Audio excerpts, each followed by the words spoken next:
Fourgos.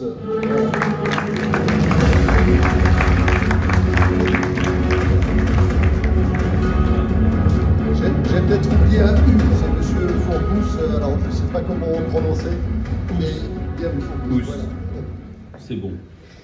Donc, et après, bon, il a fallu trouver des talents. C'est le premier talent de la mère. Le dirigeant, c'est de trouver des talents. Le premier talent, c'est de trouver des talents. Vous pouvez chercher les avec moi d'ailleurs.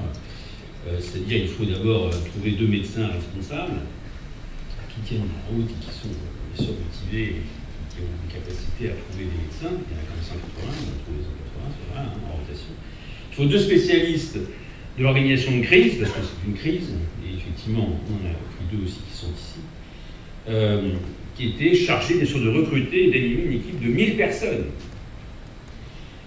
en rotation bien sûr. Mais c'est surtout aussi 20 millions de budget, mes chers amis. 20 millions de budget pour une année, pour environ 1,5 million de vaccinations, sur des chiffres comme ça.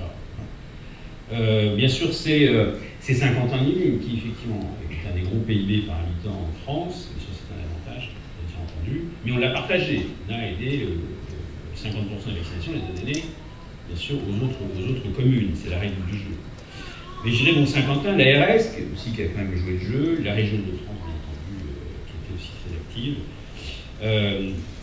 Mais je dirais que c'est voilà, une solidarité très forte, avec vraiment, on est près de 200 villes, et on a surtout vu des comportements estimant que les Français sont particulièrement, ils sont capables de donner le meilleur dans des crises de cette intensité. Je peux vous dire, je peux l'attester, et les médecins qui sont là, et les managers qui sont là l'ont vu. Ça redonne une confiance dans son pays, quelquefois, qui a des petits soucis. Donc voilà.